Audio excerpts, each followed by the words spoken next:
नमस्कार, मी राहुल कुलकर्णी. एनडीटीव्ही मध्ये तुमचं स्वागत आहे. आमचं यूट्यूब चॅनल सबस्क्राईब करा, बेल आयकन दाबा, कारण तुम्हाला ह्या सगळ्या प्रवासाच्या दरम्यान अतिशय सखोल निष्पक्ष असं जे विश्लेषण ऐकायचंय ते फक्त याच चॅनलवरती तुम्हाला मिळेल. आणि हा व्हिडिओ तुम्ही अधिकात अधिक लोकांपर्यंत पोहोचवा, कारण श्री मनोज जरांगे पाटील यांनी कोणतीही कृती केली तर त्याचे अनेक राजकीय परिणाम होणार असल्यामुळं, कारण मी एवढे मतदारसंघ फिरतोय तेव्हा लोक म्हणतायत की पाटील सांगतील तसं, विशिष्ट वयोगट तरी ऍटलिस्ट तसं म्हणतोय. कारण काही मिनिटापूर्वी मी सज्जाद नोमानी यांच्या संदर्भात मुस्लिम समाजाचं काय मत आहे ते मी समजून घेतलं आणि ते तुम्हाला लवकरच आमच्या व्हिडिओमधनं पाहता येईल. 3 त्यांनी घोषणा केल्या. 1, 6 विधानसभा मतदारसंघामध्ये ते आपले उमेदवार उभे करणार आहेत. 7 विधानसभा मतदारसंघामध्ये ते उमेदवार पाडणार आहेत आणि 2 विधानसभा मतदारसंघामध्ये पाठिंबा देण्याची त्यांची भूमिका आहे. त्यामुळे ह्या सगळ्यांची आपण एकत्रितपणे मांडणी करू आणि मग तुमच्या लक्षात येईल की पुन्हा एकदा मनोज जरांगे पाटील यांच्या या भूमिकेमुळे महायुतीलाच कसा फटका बसणार आहे आणि त्यांचे जे उमेदवार आहेत मनोज जरांगे पाटील हे महाविकास आघाडीला सुद्धा कसा, विशेषतः त्यांनी जिथे उमेदवार उभे करण्याचं ठरवलं तिथे फटका देऊ शकतात. आणि अशा परिस्थितीमध्ये हे जेव्हा आपण विश्लेषण करतो, प्रत्येक मतदारसंघातलं विश्लेषण आपण करत जाऊ. आता बीड जिल्ह्यापासून सुरुवात करू. बीड जिल्ह्यामध्ये काय झालं तर पंकजा मुंडे यांचा शेवटच्या क्षणाला पराभव झाला आणि सरळ सरळ तिथं दिसलं की वंजारा विरुद्ध मराठा अशा पद्धतीचं पोलरायझेशन झालं आणि त्याच्यातनं पंकजा मुंडे यांचा पराभव झाला. त्या बीड जिल्ह्यातल्या 2 विधानसभा मतदारसंघामध्ये उमेदवार द्यायचं मनोज जरांगे पाटील यांनी ठरवलंय. मला आश्चर्य वाटलं की बीड शहर या ठिकाणी ते उमेदवार देत आहेत की जिथे महाविकास आघाडीचे उमेदवार आहेत आणि ती जागा ही संदीप क्षीरसागर यांची जागा आहे. तिथे संदीप क्षीरसागर हे आपल्या कुटुंबातच सदस्यांशी ते लढत आहेत. संदीप क्षीरसागर यांनी शरद पवार यांची साथ घ्यायचं ठरवलं आणि मग ते निष्ठेचं फळ वगैरे, ऑलरेडी त्यांना पहिल्या यादीमध्ये स्थान मिळालेलं नाही आणि संदीप क्षीरसागर ज्या जात घटकाचं प्रतिनिधित्व करतात, ऍटलिस्ट त्यांच्या आजीबाई केशर काकू ह्या ज्या मतदारसंघाचं प्रतिनिधित्व करायच्या त्या मतदारसंघानं कधीही जातपात न पाहता खासदार म्हणून त्यांना निवडून दिलं होतं. पण आता परिस्थिती बदललेली आहे.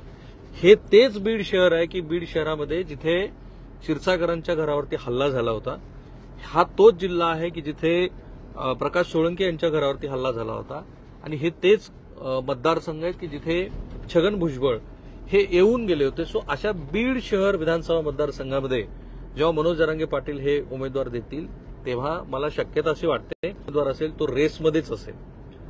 केज मतदारसंघ आहे. केज मतदारसंघामध्ये आता भारतीय जनता पार्टीच्या नमिता मुंदडा ह्या आमदार आहेत. त्याच पुन्हा ह्या निवडणुकीमध्ये उमेदवार आहेत. त्यांच्यासमोर शरद पवार गटाचे रोमन साठे हे निवडणूक लढत आहेत आणि अशा मतदारसंघामध्ये जेव्हा दोन्ही उमेदवार हे तुल्यबळ आहेत तेव्हा मनोज जरांगे पाटील यांचा उमेदवार हे अनेकांची गणितं बिघडवणारा असू शकतो.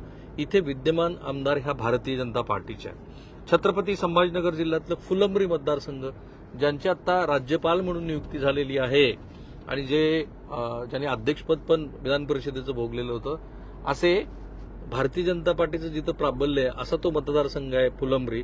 त्या ठिकाणातनं आता मनोज जरांगे पाटील यांचे उमेदवार असणार आहेत.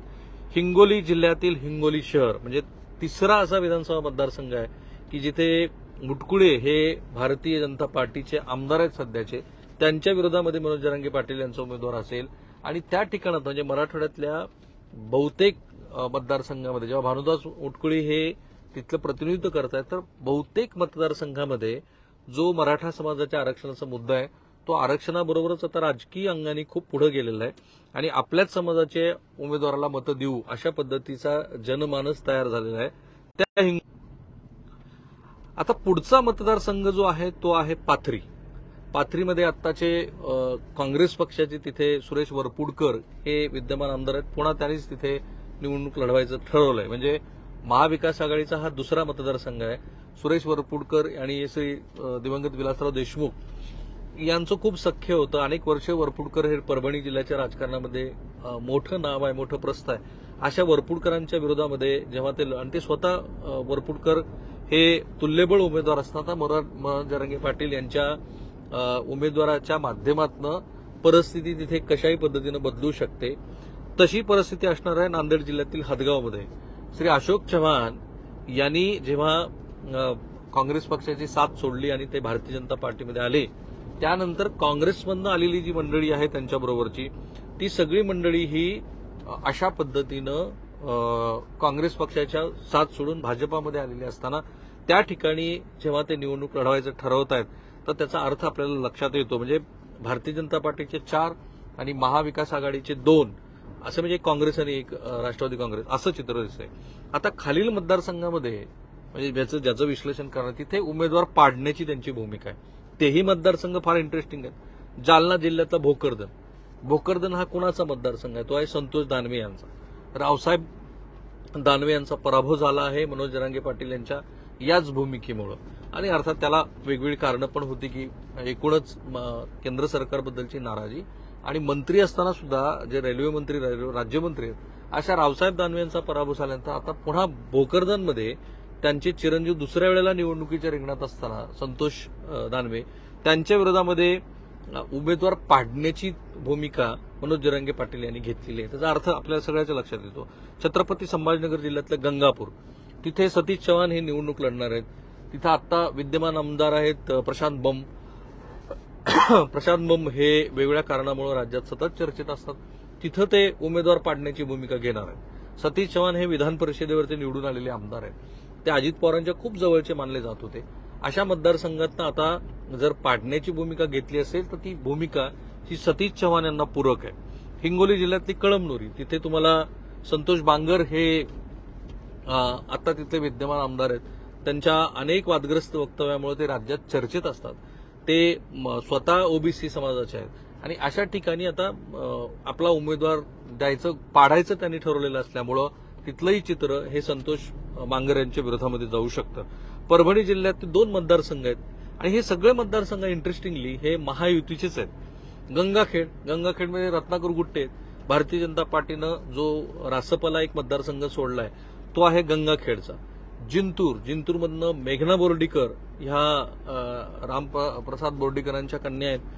त्या आता सेकंड टाइम भारतीय जनता पार्टीच्या तिकिटावरती निवडणूक लढतायत आणि त्यांच्या विरोधामध्ये पारंपरिक जो राष्ट्रवादी काँग्रेसच्या जिल्हाध्यक्षांचा संघर्ष असतो तो संघर्ष एकीकडे असताना आता पुन्हा मनोज जरांगे पाटील यांनी पाडण्याची भूमिका घेतली. त्यामुळे त्याचा फायदा कोणाला होईल त्याचा तुम्ही अर्थ लावू शकता. शेवटचा मतदारसंघ आहे की जिथे पाडण्याची भूमिका घेतली आहे त्यांनी तो आहे लातूर जिल्ह्यातला औसा विधानसभा मतदारसंघ. हाही मतदारसंघ फार इंटरेस्टिंग आहे. या मतदारसंघाचं प्रतिनिधित्व सध्या अभिमन्यू पवार करतात. अभिमन्यू पवार हे श्री देवेंद्र फडणवीस यांचे कोणी एकेकाळचे स्वीय सहाय्यक होते. ते मागची निवडणूक लढवून आमदार झाले. मधल्या काळामध्ये आम्ही जेव्हा त्या मतदारसंघाचा आढावा घेतला तेव्हा तिथे दिनकर माने जे पूर्वीचे शिवसेनेचे आमदार आहेत आता त्यांच्याकडे साखर कारखाना ताब्यात आहे त्यांच्यात आणि अभिमन्यू पवार यांच्यामध्ये लढत आहे असं दिसतंय. अशा वेळेला जेव्हा उमेदवार घोषित करण्याची पाडण्याची भूमिका मनोज जरांगे पाटील यांनी घेतली तर ती भूमिका ही महायुतीच्या विरोधामध्ये निश्चितपणे जाऊ शकते. म्हणजे असं दिसतं आहे की 6 विधानसभा मतदारसंघामध्ये ज्या ठिकाणी मनोज जरांगे पाटील यांना उमेदवार द्यायचे त्या ठिकाणचं गणित हे महायुतीच्या विरोधात जाऊ शकतं. केवळ 2 विधानसभा मतदारसंघामध्ये ते महाविकास आघाडीच्या विरोधात जाईल आणि जिथे त्यांनी उमेदवार पाडायचं ठरवलं तर त्यातला तर एकही मतदारसंघ हा महाविकास आघाडीचा आत्ता ह्या क्षणापर्यंत नाहीये. हे याचं ताजं विश्लेषण. आता मी मगाशी जे म्हणालो की सज्जाद नोमानी यांच्या संदर्भामध्ये मी एक सखोल अशी चर्चा मुस्लिम समुदायातल्या बांधवांशी केली आणि माझ्या असं लक्षात आलं की सज्जाद नोमानी यांचा फार मोठा इम्पॅक्ट हा मुस्लिम समुदायावरती आहे. लोकसभेला त्यांनी एक मेसेज दिला होता आणि त्या मेसेजमुळेच मालेगावपासून ते ज्याला भारतीय जनता पार्टी वोट जिहाद वगैरे म्हणते अशा अनेक मतदारसंघामध्ये झाला. आता सज्जाद नोमानी यांना भेटायला श्री मनोज जरांगे पाटील हे नेरूळला गेले होते असं मगाशीच्या चर्चेतनं काही लोकांनी सांगितलं आणि सज्जाद नोमानी हे तिथे येऊन त्यांना भेटले.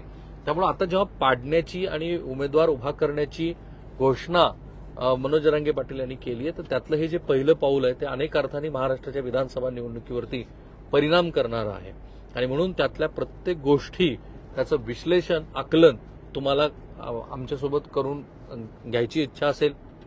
माझाही तोच प्रयत्न आहे की तुमच्याबरोबर मी पण शिकत जाईन. आपला प्रवास तर संपूर्ण महाराष्ट्राचा सुरू आहे आणि त्याच्यामध्ये आपण अत्यंत सखोलपणे निष्पक्षपणे जे दिसतं आहे जसं आहे तसं महाराष्ट्रासमोर मांडतोय. म्हणून पुन्हा एकदा आव्हान, आमचं युट्यूब चॅनल सबस्क्राईब करा, बेल आयकन दाबा आणि आम्ही सगळ्या सोशल मीडिया प्लॅटफॉर्मवरती आहोत. फेसबुकला आहोत, ट्विटरला आहोत, इंस्टाग्रामवरती आहोत, युट्यूबला तर ऑब्व्हियसली आहोत. आणि आमचं चॅनल सबस्क्राईब करून तुमच्या जर काही महत्त्वाच्या सूचना असतील तर या व्हिडिओच्या कमेंट बॉक्समध्ये जरूर करा. थांबूया आपण इथे.